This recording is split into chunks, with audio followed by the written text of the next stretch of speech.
Finals. Well, many thanks to Eddie and Donlogue for joining us this evening. They can go home now and relax. Next up, Kieran and Dermot will analyse the football qualifiers. And we begin our roundup of those qualifiers with the clash of Cork and Galway in Croke Park. Marty has the commentary.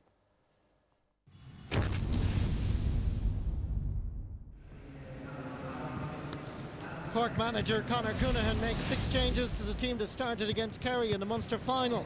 Alan Quirk returns to be first-choice goalkeeper, with Pearse O'Neill back to partner Alan O'Connor in the middle of the field. Aidan Walsh leads the Rebels' attack, with Kieran Sheehan an interesting choice at full forward. This is the Galway team that set the headlines by beating Armagh last weekend. Paul Conroy continues his partnership with Tom Flynn at midfield, while Shawnee Armstrong is given a more central role at number 11. Michael Meehan is still the main man up front, while the team captain is fullback Finian Hanley. Paul Conroy going down the middle. Danny Cummins staying with him as Michael Shields laying off him, giving a quick back pass. Ends up with Tom Flynn, floating one in past Danny Cummins, who was at the start of the move. Nice turn, and matched with a beautiful kick of the ball. Danny Cummins was involved initially, and he's there at the finish. Punched down by Alan O'Connor, comes first Daniel Goulding. Layoff comes from Pearse O'Neill running through the middle. He's looking for support. The back pass isn't great, comes first Johnny O'Rourke, and that is over the bar. Good play by Cork. And when they go forward incisively and indeed decisively, they look a far better outfit. Tom Flynn. A little bit of pressure from Aidan Walsh. 2 footballers that met each other in an under-21 All-Ireland semi-final a few years ago. And the unknown Tom Flynn had an absolute blinder. Good passing by Galway. It ends up with Sean Armstrong. What about the finish? Oh, it's not half bad. That's a really good score by Shawnee Armstrong. And good interpassing movement by Galway as well. Pass was a bit optimistic. It still worked out okay for Galway. Gary Sykes is there, getting by John O'Rourke rather easily. Quick hands for his Tom Flynn. Coming through the centre. It is Paul Conroy, and that is over the crossbar. Well, well. What about this from Galway? Hammered in Pearse Stadium by Mayo. They have regained their confidence. 3 qualifier wins, and they play football like this. John O'Brien willing to run at his Cork defence and give him plenty of space to do so. Tom Flynn steps by the initial challenge, or at least tried to. Far as Michael Meehan, and Meehan knows where the goalposts are. It's his 3rd point of the game, and Galway are in front in Croke Park. It's 6 points to 5. Conor Doherty giving the ball quicker. There's Michael Meehan. The layoff by Sean Armstrong. 1 man between him and goal. Still Armstrong. The ball is still there. Michael Meehan is outside. Ball is scrambled out to him. Falling outside is Paul Conroy. Now it comes out first Conor Doherty. Now it's Conroy. Here comes the shot. Is this the score? Oh, the hauling their thought. Absolutely brilliant football by Galway. Galway were ever so patient. Cork were chasing shadows, and a fantastic score by Paul Conroy. Breaking ball picked up by John O'Brien. Michael Martin. Michael Meehan has gone inside. Chasing after this. I don't think he'll have to. Unbelievable. And the Galway fans rejoice. And rightly so.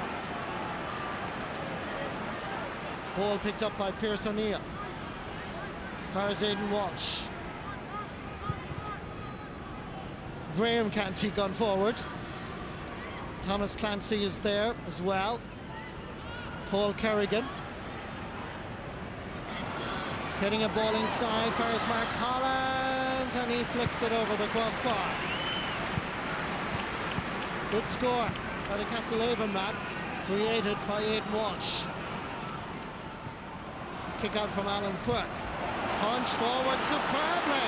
Michael Meehan is inside. It's the double act. Here comes Armstrong. He'll give it to Meehan. Here comes Meehan. It's over the crossbar. 6 points for Michael Meehan. 4 points for Shawnee Armstrong. Between them, it's 10 out of 10. Counter-attack mode on here for Cork.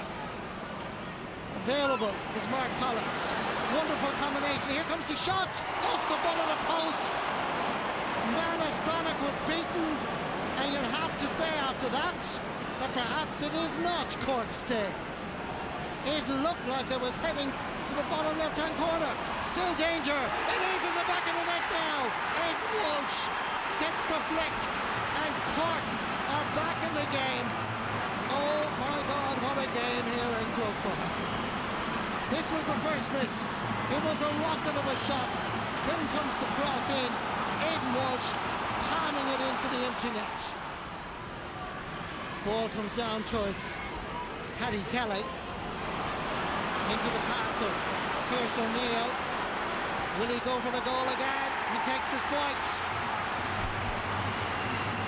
A game that Galway looked so much in control, now find themselves trailing again. Back out first, Paddy Cassar. Michael Shields going forward. Being chased by Shane Walsh.